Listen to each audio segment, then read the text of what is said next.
Thank you. This afternoon we like a bit of healthy risk taking, so the entire presentation is running on a live demonstration on ArcGIS Online. So I've got a series of small presentations. They're going to show you what type of activities we do at JLL, given that we're such a large and diverse organisation. So it's probably best to explain through a set of examples of some of the applications. And then, because I'm working across Australia and coming into contact with lots of different states and their data sets, I think data plays quite a big role in the opportunities that I have to provide solutions within our organisation. So I'm also going to talk a bit about what the opportunities are from data and what our responsibility is, I think, in response to so much data being available.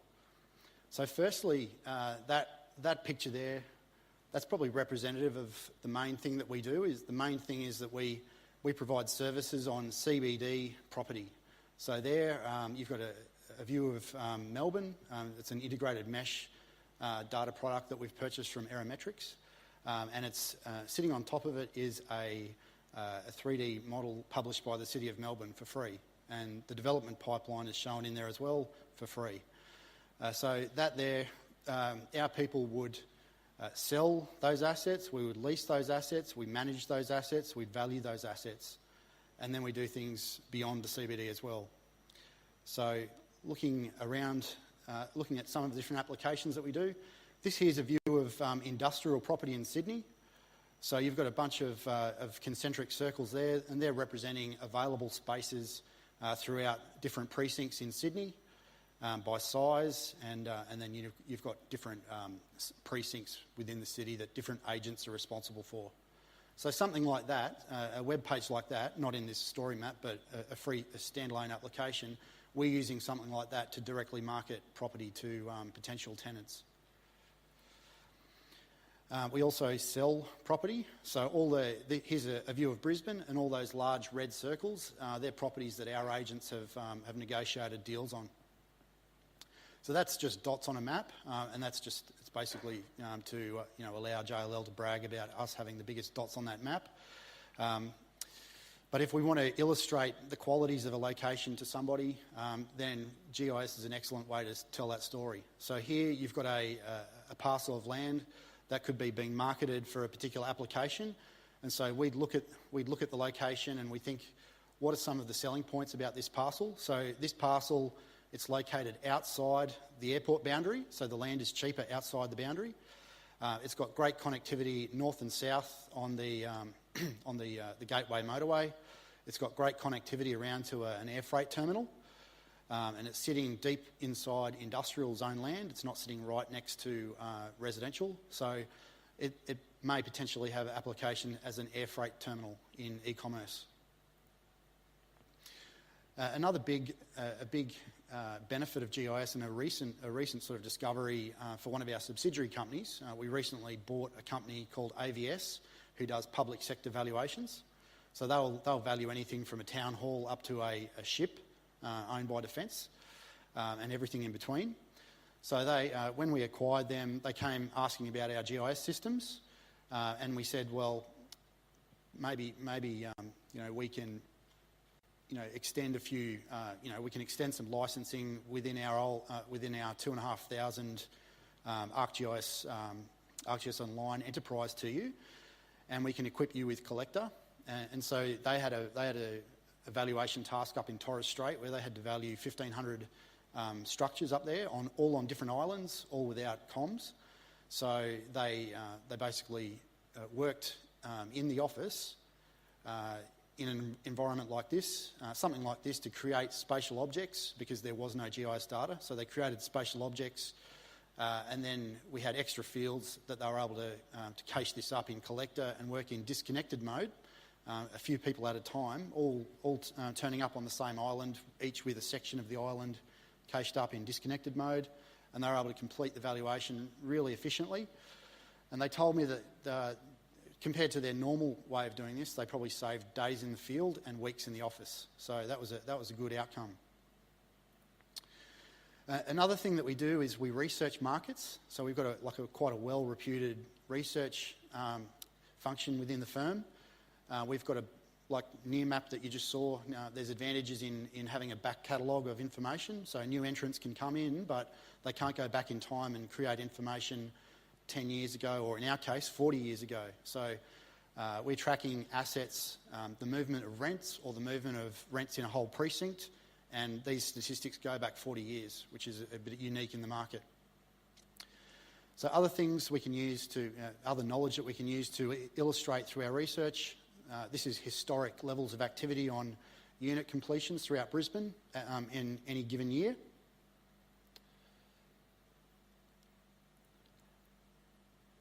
Or transactions in the market. So this here is transactions in prestige property over the last 6 or 7 years in Melbourne.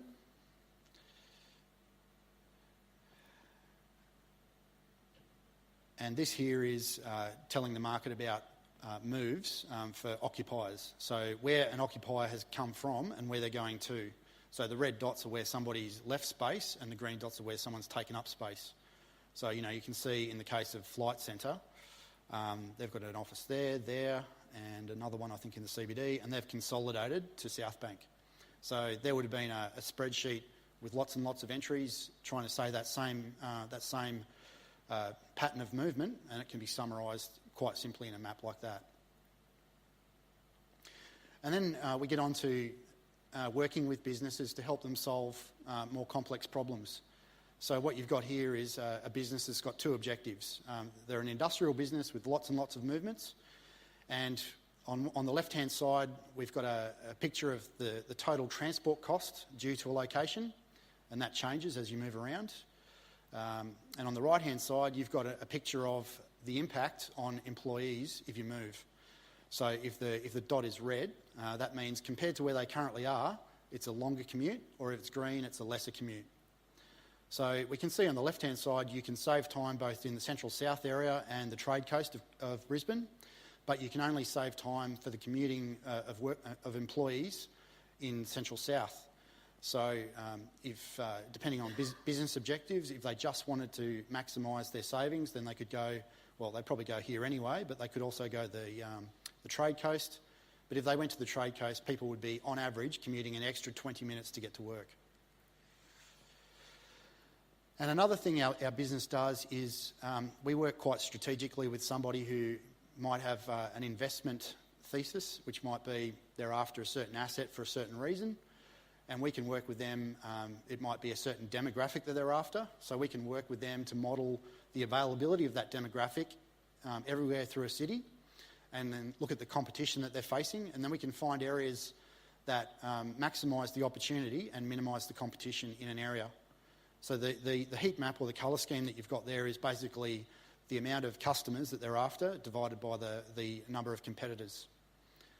So you know we basically we talk with the owner occupier in this case here. We get their agreement that they're happy for us to look at property on their behalf in the areas with the black outline, which have come up as having higher potential. And then we have a number of different agents in our commercial sales team that they'll be going out and door knocking, or they'll be going out and negotiating with the owners of these properties inside these areas to purchase. And suddenly you can mobilise a whole team of salespeople who would otherwise never be coordinated by this kind of technology.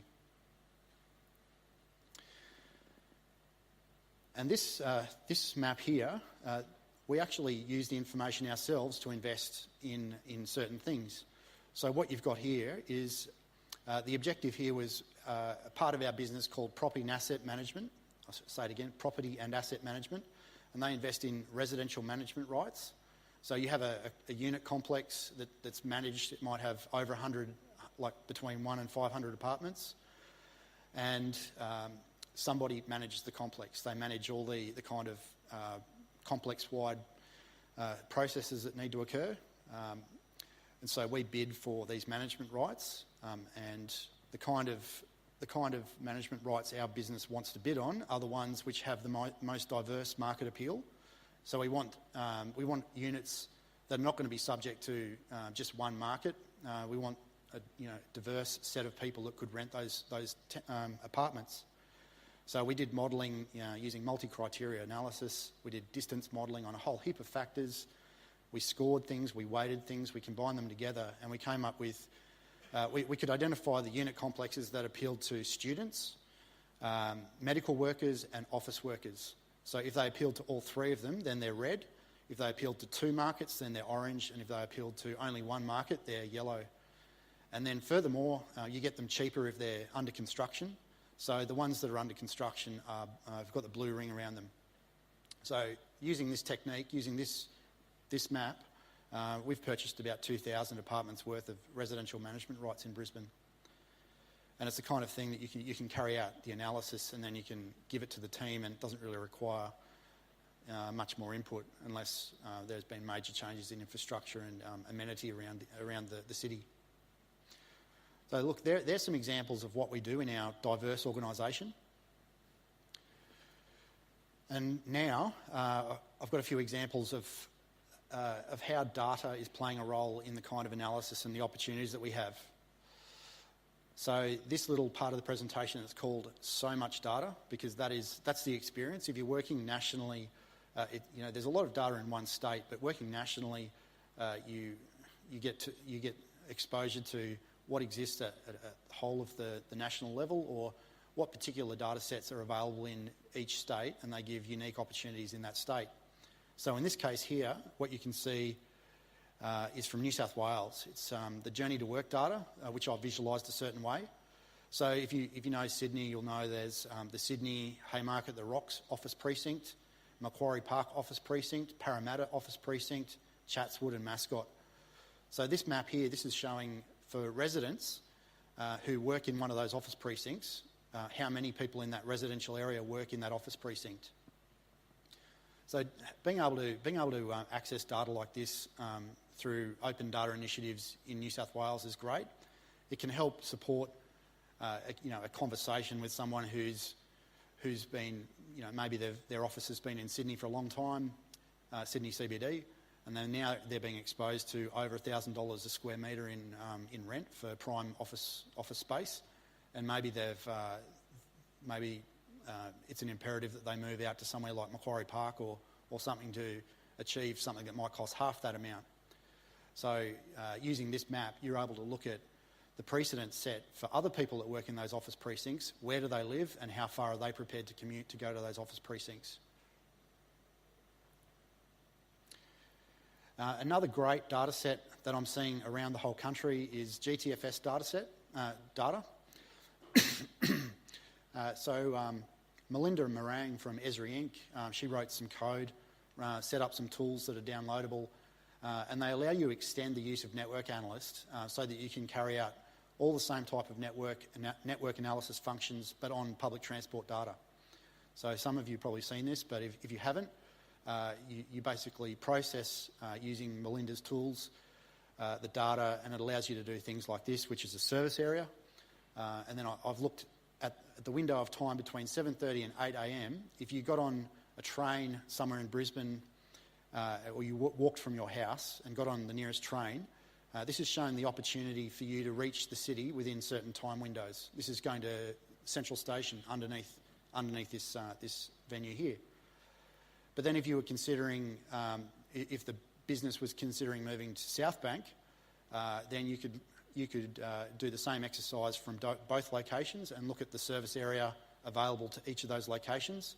And then on top of this, you could drop postcode mapping or suburb mapping of your employees, or you could do it by level. Like sometimes we're looking at executives, salaried staff, wages staff in the case of industrial companies.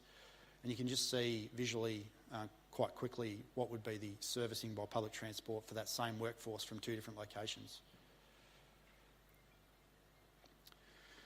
A big opportunity in our firm, and probably like every firm, we manage our own. We've got some really special spatial data. It's managed in relational databases. This here is just an extract that's gone into Excel, and it's been fused together with information representing the floors in office buildings. So this is a great application for 3D GIS. It's inadequate to look at office leasing in a 2D map. There's too much information that isn't shown in a 2D map. So 3D GIS is an excellent application. Office leasing is an excellent application for 3D GIS. So over my 2 years at JLL, I've seen an evolution in the platform and what data products vendors are putting into the market. And now I'm seeing very recently seeing some great advances in what Esri's done with allowing data into and being hosted on the platform. So on the left-hand side, that was an early attempt using the scene viewer, showing the levels of office leasing by sector. So the red is mining, the purple is professional services and law. So basically there's a key that would tell you what sector those different floors are rented out to. And on the right-hand side, that there is that's not an integrated mesh, that's a web scene. That's by AAM Group. And what we've done is we've taken floor-level representation and we've wrapped it around the buildings. So I think if you want to understand, even if you live in Brisbane and you actually want to understand what you're looking at, you can't do it through this map on the left-hand side unless you really know the buildings. So being able to now combine 3D databases of leasing with photorealistic models of the city is great. And the latest on that in our organisation is this here. So just in the last few weeks or month, Esri enabled, through the update in ArcGIS Online, enabled us to be hosting integrated mesh products on ArcGIS Online. So what you see here, this is an integrated mesh data product on Melbourne, and we've purchased this and we've hosted it on ArcGIS Online by Aerometrics in Adelaide. And so we're not just looking at a blank picture here. We've got the ability with the thematic mapping that's also available through ArcGIS Online. We can look at this, which is this is office accessibility. So the green is more accessible. The age of buildings, so the red is more recent. And land use in 3D. So there's residential land use.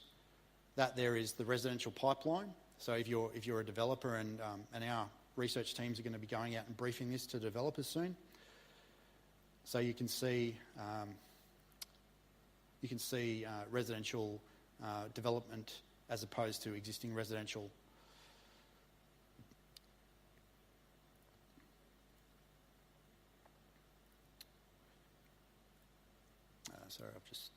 Okay.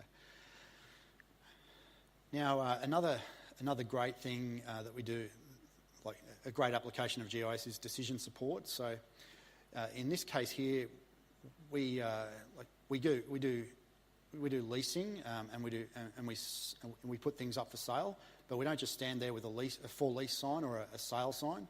It's a highly competitive industry, and we're looking at ways of differentiating ourselves from our competitors. So if we can offer decision support to a potential client, then they are actually taking us up on this as a tool, and they're telling us this is the reason we won a pitch. So recently I was involved in a competitive situation with a team including a leasing agent and a tenant rep down in Victoria. So we had services that were very similar to a competitor, but we had the GIS and we had some processes, some IP that we've developed, helping to support the decision of where that person would go next in the market, where they were going to move their industrial facility to somewhere else. And we won, and they said specifically because of our GIS decision support. So in this case here, you might have a retailer who's considering where they might place a line of homewares and clothing in Brisbane. So this retailer, it's a fictitious one, but they've basically got a requirement, like they sell in homewares and clothing which have been put together and packaged in an environmentally sustainable way. So that's the differentiation on their type of product. So they're after the population, they're after the spend, but they're after some other angle which will show where there might be people who are valuing values like sustainability. So there's something that you might see from census on population. And then if you do a little bit of combination of a few data sources together, then you can derive the household expenditure on the items that they sell, so homewares, furniture and clothing. And then for this idea about sustainability, we can take something like the results from the last federal election, so the polling at different polling booths, and combine that with the closest population figures to come up with a sort of a binary variable that approximates the strength and the size of vote on parties that had to do with sustainability, themes to do with sustainability. So you can see here there's a lot of people up here, there's a lot of people at Redcliffe, plenty of people down in the south of Brisbane on the Gold Coast, but in terms of the combination of political attitudes and population, there's a real concentration around here in the west of Brisbane on the south. So if you combine all of those factors together and look at what's performing above median in each of those, you can see our population spend and our political attitudes and the household income. Our consumers, our real model consumers for this brand are around this area, and so it's probably a choice between Indooroopilly and Queen Street Mall. So look, I think the point of going around the country, looking at different data sets, looking at different things we do is there's a lot of data out there, and it can be easy for some of the people in our organisations to be overwhelmed about it or apprehensive about are we taking advantage of all this data. And data is coming down in price, or it's being made freely available through open data initiatives. And so I think it's putting the onus on us as GIS professionals to work out what new opportunities does this new data, does these new analytical tools that are getting better every year, what do they present to us, and how can we tap into that and exploit it for our organisation? That's it. Thank you, Stephen. Questions, please.